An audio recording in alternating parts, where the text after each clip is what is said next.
बर्तमान देखंतु प्रधानमंत्री फसल बीमा योजना को नहीं आउ गोटे मु नुआ इनफॉरमेशन नहीं आछि। देखंतु आप माने समस्ते जानिचंती जे एबे जहाँकि प्रधानमंत्री फसल बीमा योजनार आवेदन चली जहाँकि सरकार तरफ आवेदन प्रक्रियाटी को आरंभ करा जायछि, जहाँकि आवेदन प्रक्रियार लास्ट डेट रही 31 जुलाई 2025। देखंतु आपनकर एई जो आवेदन करा जाउछि आवेदन करने बहुत सारा जहाँकि सर्टिफिकेट लोकं को दरकार पड़ी थाए, जेमती कि आपणकर स्विंग सर्टिफिकेट या सहित भाग चाषी फॉर्म ता सहित चाषी पंजीकरण करने जो फॉर्म गुड़िक लगी थाए यही सबू जहाँकि से माने पाई न थांती। आपणकर जो सीएससी रही से सीएससी मान पाखरे अधिकांश जगार न थाए जहाँकि से मानकु अलगा जगार आने को पड़ी थाए।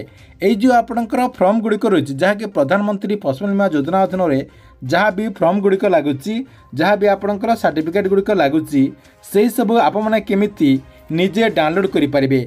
आपणकर जो सर्टिफिकेट गुड़िक रही से सर्टिफिकेट टी आपने केमिति निज मोबाइल माध्यम डाउनलोड करें।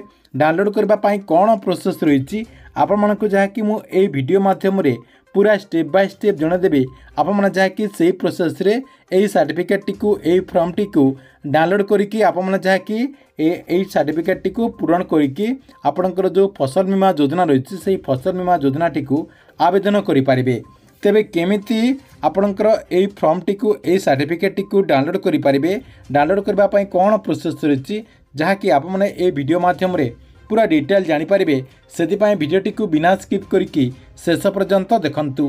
ता पूर्व वीडियो को गोटे लाइक कर दिंतु एवं जो मैंने चैनल को सब्सक्राइब करना चैनल को सब्सक्राइब कर दिंतु। तो आपको मुझे जणे दूसरी जे प्रधानमंत्री फसल बीमा योजना 2025 खरीफ ऋतु पर आरंभ हो जाए जहाँकि आपणकर पंजीकरण करने आरंभ हो जाए। पंजीकरण लास्ट डेट होची आपणकर 31 जुलाई 2025। जो मैंने पंजीकरण करने चाहते से जहाँकि 31 जुलाई 2025 पर्यंत पंजीकरण करें। देखंतु एथर सरकार तरफ प्रधानमंत्री फसल बीमा योजना अधीन में 8टी फसल को निया जायछि, जेमिति कि आपणकर धान, मका, चीनाबादाम, मांडिया, कपा, हरड़, अदा, हलदी यही सब फसल सरकार तरफ नियम रही। यही सब फसल आप जहाँकि आवेदन करें पंजीकरण करें। देखंतु ये जो आपणकर पंजीकरण करेंगे प्रधानमंत्री फसल बीमा योजना अधीन में केमिति पंजीकरण करेंगे, कौन सब डॉक्यूमेंट लगे, आपणकर केते टंका फी लगे से सब देखंतु। यही आपणकर जो बैनर रही यही बैनर रे अपडेट रही आपको मुझे बैनर टी देदेवी जहाँकि आपने यही बैनर टी को देखिकी डिटेल जानीपारे। ता सहित देखंतु आपको प्रधानमंत्री फसल बीमा योजना अधीन में आवेदन करने को हेले आपणकर स्विंग सर्टिफिकेट लगुच सहित भाग चाषी फॉर्म लगुच सहित आपणकर पंजीकरण करने आउ गोटे आपणकर फॉर्म लगुच से सबुटी आपने केमिति डाउनलोड करें जहाँकि निजे यही सब डाउनलोड करके निजे फिलअप करके आवेदन करें। केमिति आपने यही सब डाउनलोड करें देखंतु। डाउनलोड करने आपणकर इजी प्रोसेस रही। तो आपको यही सब सर्टिफिकेट टी डाउनलोड करने हेले आमर जो टेलीग्राम चैनल रही से टेलीग्राम चैनल रे जाइकी जॉइन होदेवे जार लिंक आपको मुझे वीडियो डिस्क्रिप्शन देदेछि सेठी आप क्लिक करके टेलीग्राम चैनल रे जाइकी जॉइन होजिबे।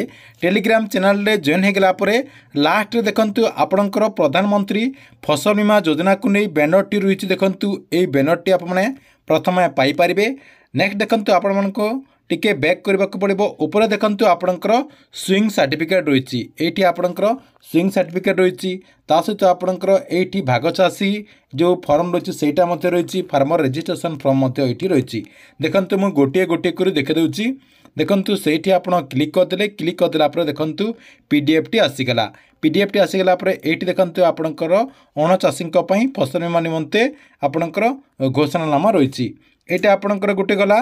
तापर देखंतु आपणकर 2 नंबर कौन रही 2 नंबर आपणकर भाग चाषी जो आपणकर फॉर्म टी रही से फॉर्म टी ये आपने पाइपारे। देखंतु ये आपणकर यही फॉर्म टी को फिलअप करके आपको जहाँकि आवेदन करने को पड़ो। ता सहित देखंतु फार्मर रजिस्ट्रेशन करने आउ गोटे आपणकर फॉर्म टी रही जहाँकि आपणकर यहीटा चाषी को दरकार पड़ी थाए।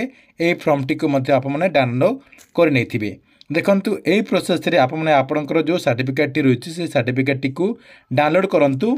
ता सहित जो मानकु ଆହୁରି କିଛି ଯଦି ଦରକାର ପଡ଼ୁଛି ତାହେଲେ ଆମର ଟେଲିଗ୍ରାମ ଚ୍ୟାନେଲରେ ଜଏନ୍ ହେଇକି ମୋତେ ପର୍ସନାଲି ମେସେଜ୍ କରନ୍ତୁ। ତାକୁ ମୁଁ ଆହୁରି ଯାହା ବି ଦରକାର ପଡ଼ୁଛି ସବୁକିଛି ଦେଇଦେବି।